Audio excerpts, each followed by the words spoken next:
las 5:32 de la tarde del sábado, 31 de enero de 2026.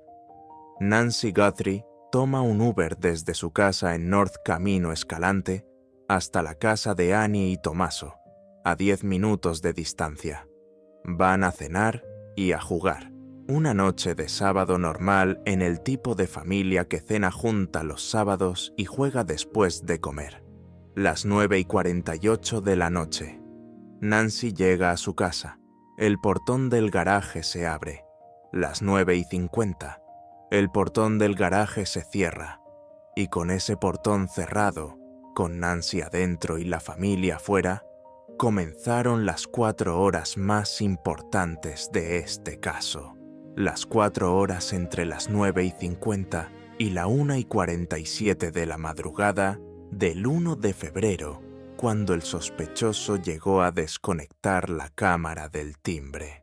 Las 4 horas en las que nadie vio nada, nadie escuchó nada, y Nancy Guthrie estuvo completamente sola en su casa, en los Catalina Foothills.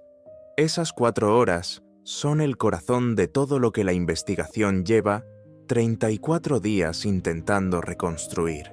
Y hoy, 6 de marzo de 2026, los investigadores están de vuelta en el vecindario, haciendo preguntas que dicen exactamente en qué parte de esas 4 horas está el elemento que todavía no han podido completar.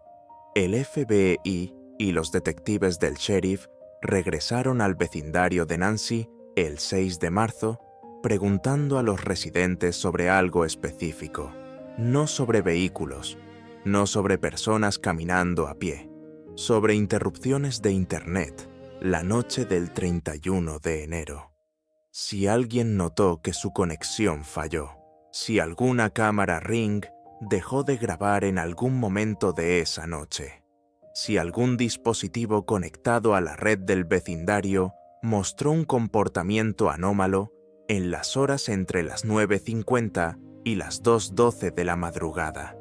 Esa pregunta específica sobre interrupciones de Internet es la señal más concreta de lo que los investigadores creen que ocurrió en el área durante las 4 horas del silencio. El sospechoso que pasó 11 meses planificando esta operación, que destruyó los focos exteriores de la propiedad, que desactivó la cámara del timbre con un guante, que llegó con holster y mochila y máscara, puede haber usado un jammer, un dispositivo que interrumpe señales de Wi-Fi y de Bluetooth en un radio determinado. Un jammer que hubiera cortado la conexión de las cámaras Ring del vecindario en el período más crítico de la operación. Los jammers son ilegales en Estados Unidos. La FTC prohíbe su uso civil con sanciones que incluyen confiscación del equipo y multas de hasta $100,000. Pero la ilegalidad de un dispositivo no es obstáculo para alguien que planificó un secuestro federal durante 11 meses. Es un dato. Y si el sospechoso usó un jammer, las preguntas que el FBI está haciendo hoy en el vecindario pueden producir respuestas que reconstruyan el patrón de interferencia y digan exactamente desde dónde y durante cuánto tiempo el jammer estuvo activo. Eso es lo que cambia todo en la entrega de las 9:50. No que Tommaso llevó a Nancy a casa y esperó que estuviera adentro, safely. Eso fue verificado, confirmado y cerrado por el sheriff el 16 de febrero con el proceso de eliminación más riguroso disponible. Lo que cambia todo es que entre las 9:50 y la 1:47, en algún momento de esas 4 horas, el sospechoso puede haber estado en el área preparando el terreno, instalando el jammer, verificando que los focos exteriores estaban identificados para ser destruidos, confirmando que el Uber de Nancy había llegado y que el portón del garaje se había cerrado y que la casa estaba completamente oscura. Y hay un desarrollo nuevo de hoy que añade una capa diferente a la cronología de esa entrega de las 9:50. El sheriff Chris Nanos confirmó esta semana que el ADN de los guantes negros encontrados en un campo a 2 millas de la casa de Nancy no tiene ninguna relación con el caso.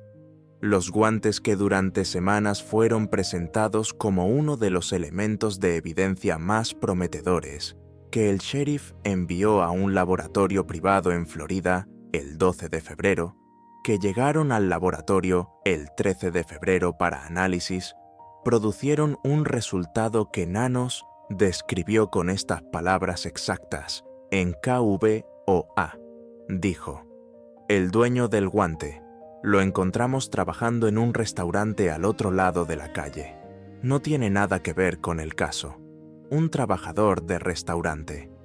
Los guantes pertenecen a alguien que trabaja en un negocio de comida en el área. No al sospechoso. No a ninguna persona de interés en esta investigación. Los guantes fueron descartados completamente como evidencia del crimen. Ese resultado tiene 2 implicaciones que la cobertura mediática no articuló con suficiente precisión. La primera es lo que el resultado dice sobre el sospechoso real. El sospechoso que llegó a esa propiedad a la 1:47 con guantes en las manos, cuyo ADN del guante, que sí fue encontrado en la escena, no tiene coincidencias en CODIS, sigue siendo una persona sin historial criminal registrado en ninguna base de datos federal o estatal.